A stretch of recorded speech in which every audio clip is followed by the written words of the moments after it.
Hey Sanderman, this is an art lesson for third, fourth, and fifth graders. If you're younger, if you're a younger sibling of one of the kids, you can try it. It might just be a little hard for you, and it's okay if you don't do it perfectly. No one expects you to be perfect, so go ahead and give it a go. But it's kind of intended for the older kids. All right. So today we're going to learn about how to shade a shape, and it can be any shape you want. You get to choose what you want to work with. There are 4 different ways to shade something. There are probably even more than that, but there are 4 that we're going to learn today. One is called hatching. So you see here I drew a cylinder and I just drew lines. That's all I did. I did fewer lines on this side to show that there's a little more light on this side. The light's coming from right here and it's darker here, and I did more lines on this edge to show that it was darker. And then I did a little shadow here using lines as well. So that's called hatching. The next one's called cross hatching. Same thing, line going one way, but then you do a line the other way. So it's almost like a hashtag kind of mark. And I did the same thing here. I did more lines on this side because this is it's more shaded. The light's not getting to that. The light's getting to this side. And I did a little more shading right here, a little less over here to show that there was a little light hitting the top part, but not too much. And then I did a darker shadow on the edge. This one's called stippling. This one you have to have a lot of patience for. And you might not even want to use a pencil. I just used a pencil, just a regular plain old pencil for this. You might want to try like a felt tip marker. That might be less frustrating with this activity because this is just doing dots. It's all you are, is doing dots to add the shade. So I think a marker would actually be more satisfying. With the pencil, if you're lucky enough to have fancy art pencils at your house, you can totally use a fancy art pencil. I didn't want to show you that because I felt like that might feel frustrating if you don't have that at your house, because most people probably just have a regular number 2 pencil. But just so you know how it works, if you get like a fancy art set, like a kit of art pencils, they go from all these numbers. You'll see all these numbers, and I don't know if you've ever noticed, but on the ones at school we have, it'll say 2HB. H being hard and B is the soft ones. So if you have a whole kit, you'll have like 7H, 6H, 5H, 4H, 3H. So the 7H is like really, really hard. It's like the hardest kind of graphite you can have.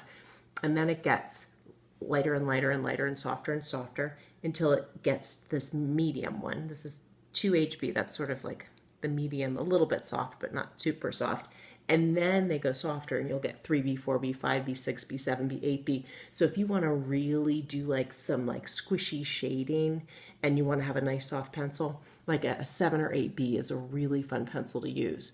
When we come back to school someday in the fall, we're going to get to use those because I bought a whole bunch of them because I wanted you guys to use them, but then we didn't get to do it. So when we go back in the fall, we're going to get to tinker with those because they are really fun. So if you had like a really soft pencil, I think the stippling wouldn't be as hard, but because this is a little harder than a regular pencil that way, it makes it a little tougher. It just took a long time.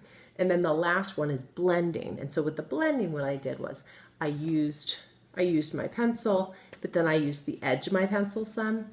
And then when I felt really good about how much pencil I'd put down, then I just took a Q-tip. You probably have a Q-tip at your house. And I blended it, and you can blend your pencil with the actual Q-tip. With the sphere, with this shape, one thing I want to point out to you is that the way you make it look like it's round, you make sure the part that's the white part, the part that you don't color in at all, because that's the part that the light is hitting, that's supposed to be the same shape as your sphere. Mine looks a little bit oval, to tell you the truth, so I think I should probably color that in a little bit more. But that's a really good tip to use. Another good tip is you do a really dark line down here, and then you leave a little part white. Even though it feels like it wouldn't be white, because that's where the dark is, it shows where the light bounces between the object and the surface that it's sitting on.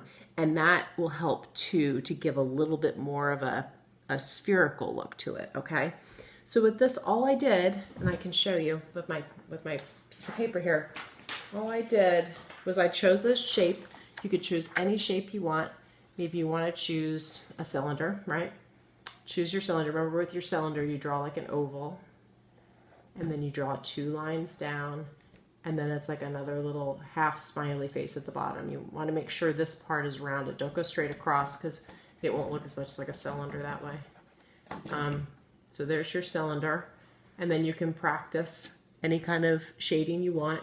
You could either do the hatching, or you could decide to do the cross hatching if you want to do cross hatching. And remember, with the cross hatching, I would probably do that, and then I would go back here and I'd do even more along this edge to show that it's really darker over here. And then here I would probably do a little bit. Not quite as much because there's a little light hitting that edge. Go right across like that. And then I might do a little bit up here. Cross hatch it. And the same thing with my shadow. I'll cast my shadow and I'll do my cross hatch here. So really tinker with it and just decide what you like. You could practice all 4 techniques just with a cylinder. You could try different objects each time. You could just do a sphere if you want to really get good at spheres, because those are hard to do. You could do that as well. It's kind of a fun thing to play with. I will include with this link of me, I found a really great teacher. I think she's maybe a high school teacher, and she's teaching her class how to do a sphere. She uses the softer pencils like I was talking about, but that's okay. You can still use a regular old pencil.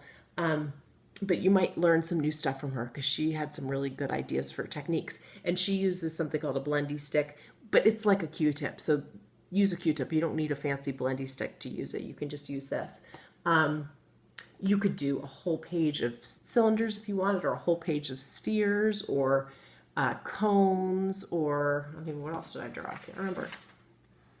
Oh, cube. You could do a bunch of cubes if you like drawing cubes. Remember, when you draw a cube, you start with your square, or your rectangle, or whatever you want to do. You do your angle back, and then you connect them. I didn't do a very good job with that. Sorry, my easel is not very stable. But remember, that's how you do that. And with a cube, with a cone, you're going to do triangle top and then a rounded bottom. And then I think that's all I did, right? Yeah, that's all I did. So triangle top and a rounded bottom. You could try it if you wanted to have it have another side. You could do something like that, but you don't have to do that. All right. So tinker with it. You could just do one big shape. You could do a bunch of shapes on your paper. You could try to make it look like someone's like set up a block castle or something. It's like toy blocks on the ground. Do it however you want to do it. But I just thought you guys might like having a little bit of control over how to do shading like this, because it's kind of a fun thing to know how to do. And you've got a little time at home, so you get to play around a little bit and learn some new art techniques. All right, I can't wait to see what you guys come up with. If you want to take a picture of your work and send me an email, that'd be great. My email is kchassman, CHASSMAN @NUSD.org, or you could email it to your teachers or however it's easiest for you. But I'd love to see what you guys come up with. All right, have fun, guys. Bye.